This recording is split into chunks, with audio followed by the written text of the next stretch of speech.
Les amis, bienvenue dans cette nouvelle vidéo YouTube, le top flop des cryptos du samedi 14 juin 2025. Nous allons analyser le marché, pas encore le décortiquer graphiquement, on fera ça lundi, mais on va analyser celles qui ont le plus surperformé et celles qui ont le plus sous-performé bien sûr, et savoir pourquoi, est-ce qu'il y a opportunité à saisir. On va checker ça ensemble. J'espère que vous passez un excellent week-end, que vous profitez en famille. C'est important. N'oubliez pas de vous abonner sur la chaîne. On est 148 followers, c'est magnifique. Mais mon premier mois sur YouTube, un mois et demi déjà, et ça me fait super plaisir de vous voir de plus en plus nombreux à laisser des commentaires, à laisser des likes. Dernière vidéo, Ethereum 4000 $, est-ce qu'on va y aller ou pas? Allez checker ça. Et on commence très très fort sur CoinMarketCap. On va checker ça ensemble. La première performance, c'est le Kaya. Donc le Kaya, c'est quoi? Ben, c'est une blockchain. Hein. Le Kaya, le K-A-I-A, c'est une blockchain de Layer 1 qui est très populaire en Asie. D'accord? Pourquoi? Parce que Tether est native sur cette blockchain et c'est pour ça qu'elle a connu un bel engouement cette semaine, surtout aussi par rapport au stablecoin, le Won. Le stablecoin coréen, pour big up à toutes les personnes qui ont connu Squid Game, le Won, un stablecoin qui a été développé sur cette blockchain. Donc, bien sûr, gros engouement et beau catalyseur du côté des pays asiatiques, bien sûr, comme la Corée. Où on en est aujourd'hui? Ben, on a eu un pump, hein, un beau pump depuis les 10 centimes. Hein. On a fait je vais te faire ça rapidement. 10 centimes, 18 centimes, ça fait environ 80%. Magnifique pump.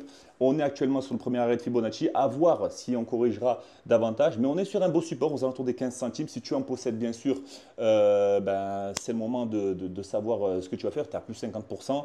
Bien sûr, on ne te reprochera jamais de prendre des bénéfices. Donc, à toi de voir. Moi, je prendrai des bénéfices, bien sûr. En attendant de voir si on corrigera bien sûr dans la zone de rechargement entre les 13 centimes et les 11 centimes. Donc le Kaya a connu une grosse hype bien sûr cette semaine. Attention, tout ce qui monte très très vite peut aussi redescendre aussi vite. Attention. Deuxième token bien sûr, bon je vais t'épargner le SPX 6900 et AB, d'accord, on ne va pas se pencher sur ça. J'aimerais me pencher plutôt sur Hyperliquid, d'accord, Hyperliquid qui a repris 23% cette semaine, très intéressant. Regarde-moi Hyperliquid depuis la baisse, depuis, c'était quoi? C'était 7 avril. Depuis le 7 avril, il a quand même repris 350% Hyperliquid. On l'avait déjà partagé dans le Discord. Si tu n'y es pas encore, je te laisse le lien dans la description. Tu cliques, tu rejoins, c'est gratuit pour échanger avec l'équipe. Hyperliquid a été partagé, d'accord? Cette blockchain révolutionnaire, ben, bien sûr, qui révolutionne aussi le trading décentralisé, est en pleine croissance. Donc attention, nous sommes divergents sur les tops des 41 $. Si tu en possèdes, attention, prise de bénéfice à penser. Pourquoi? Parce que quand on perd de la vitesse, attention, hein, on a plusieurs zones là, de points de contact où on a été rejeté. Une fois, deux fois, trois fois, quatre fois. 41, 42 $. Il est temps de se dire aussi, je prends un peu de bénéfice et j'en garde un peu pour la suite, d'accord? C'est un exchange, encore une fois, qui a explosé de par son activité on-chain. Donc, qu'est-ce que c'est l'activité on-chain? C'est l'argent qui transite sur la blockchain. Il y a plus en plus de personnes qui injectent de l'argent et qui font confiance à ce protocole. Forcément que l'adoption reste croissante et ça se reflète sur le prix. Bravo à toutes les personnes qui ont acheté le bottom sur Hyperliquid. Vous êtes des vaillants, vous êtes des visionnaires.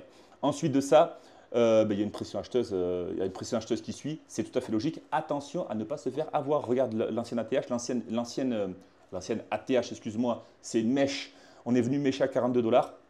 Il faut prendre du bénéfice. Il faut prendre du bénéfice sur Hyperliquid car on prend toujours du bénéfice sur une résistance. Attention, je ne suis pas gourou. Si ça corrige demain, je vais peut-être passer pour un super-héros en te disant « Ouais, ça y est, j'avais raison ». Non, je ne suis pas comme ça, d'accord? Je fais aussi des erreurs, même maintenant, mais j'ai appris à mes dépens qu'il faut prendre des bénéfices sur une résistance et ne pas voir trop haut. D'accord?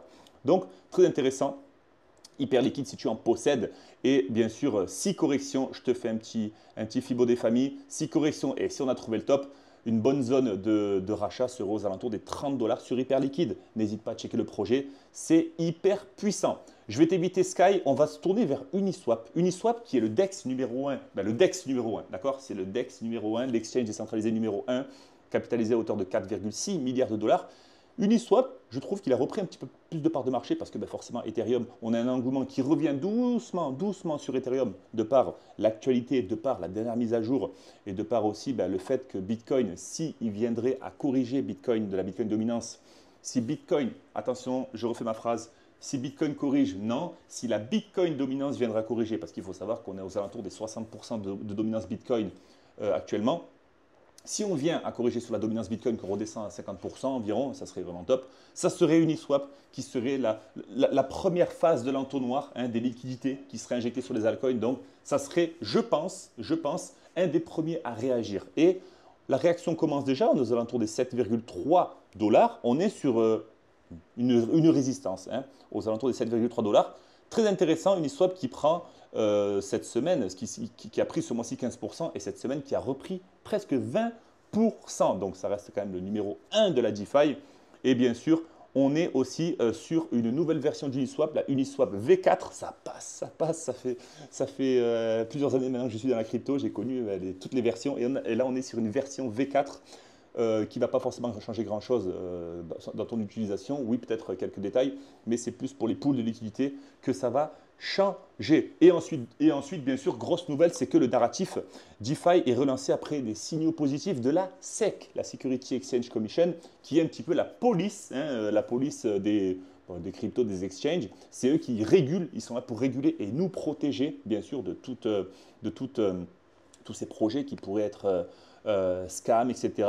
Donc, Uniswap commence à devenir de plus en plus régulé. Est-ce qu'un ETF Uniswap serait dans les petits papiers? Qui sait? Qui sait? Mais le jour où ça va sortir, forcément, j'espère que tu seras dans le train. Je pense qu'on a fait le point. Hein. Je pense qu'on a fait le point parce que la SEC aujourd'hui est de plus en plus souple sur la régulation des cryptos.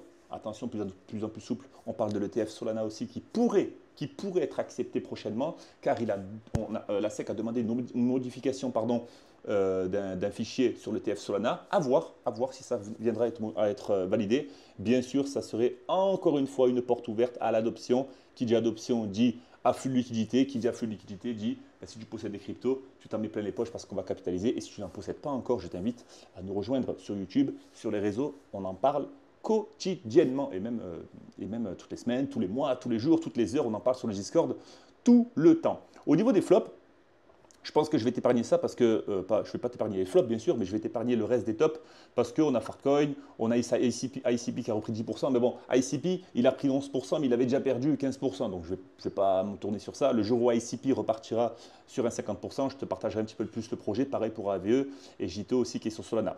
On va partir sur les flops.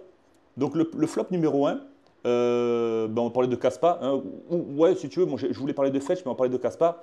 Le Kaspa, c'est un Layer 1. Encore une fois, on en a déjà parlé, je pense, sur des dernières vidéos. Kaspa, c'est une blockchain Layer 1, une des proof of work les plus rapides au monde. On est sur un projet, bien sûr, qui est similaire à celui de la finalisation du projet Bitcoin. On a une absence de news sur Kaspa. C'est un petit peu comme Chainlink, c'est-à-dire que Kaspa, c'est révolutionnaire.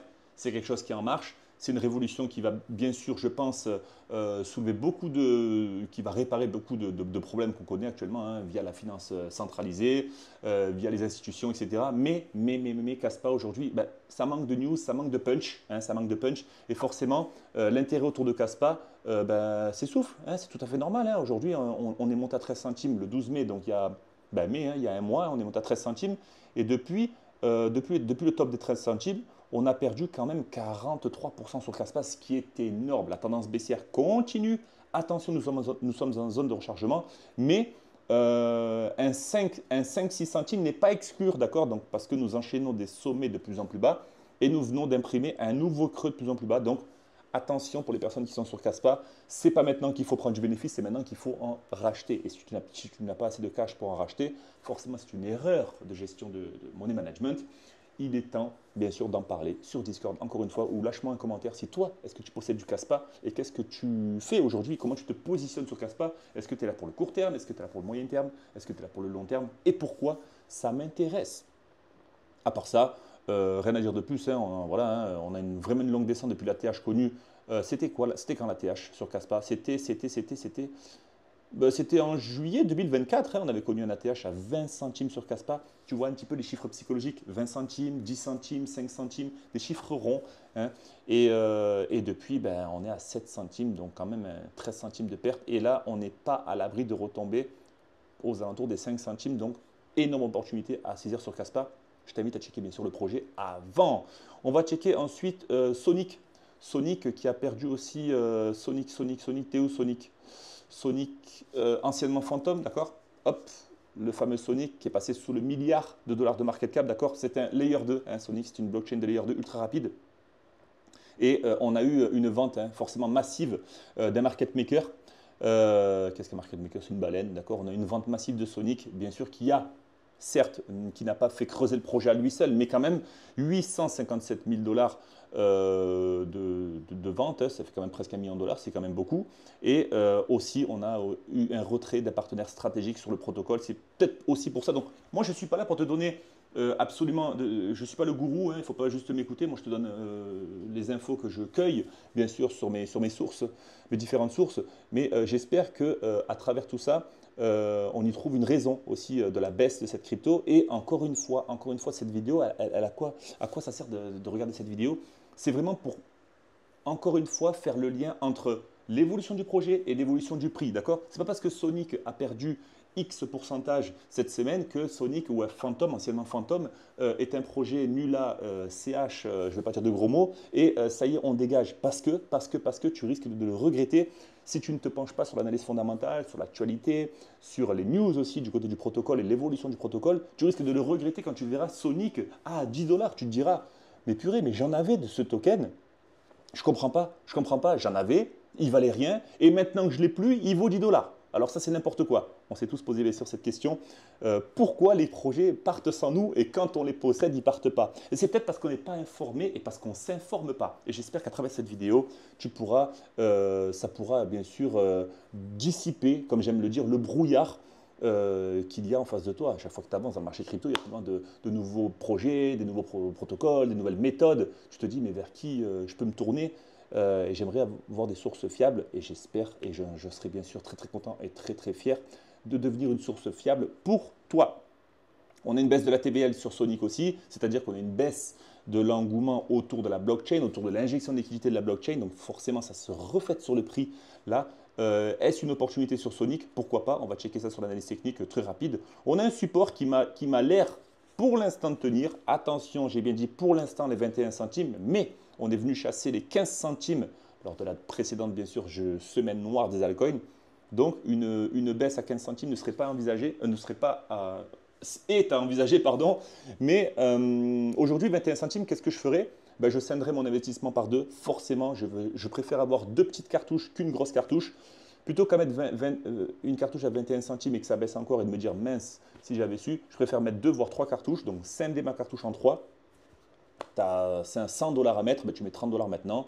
30 dollars si on vient récupérer les 15 centimes et tu gardes 30 dollars si on va en dessous. Comme ça, tu optimises tes rendements et tes rentrées sur ce token. Je t'invite à checker le projet bien sûr, mais sinon, non, rien à dire de plus, à part qu'une vente massive, on a un retrait d'un partenariat et une baisse de la TVL, tout à fait logique sur Sonic. Après, bien sûr, un gros engouement depuis son listing et depuis aussi la migration du token anciennement Phantom. Caspar en a parlé, j'aimerais te parler aussi de Fetch. Fetch qui est aussi pas mal perdu, donc Fetch USDT, la fusion des trois super tokens qu'on voit là, ASI, c'était Ocean Protocol, c'était Singularity, Ocean Protocol et Fetch, il me semble.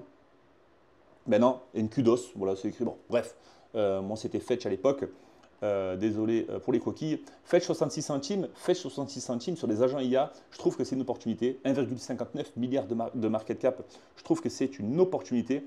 C'est de l'IA décentralisée, d'accord, et c'est interopérable. Donc on est sur un protocole qui a fait ses preuves, mais attention, attention, attention.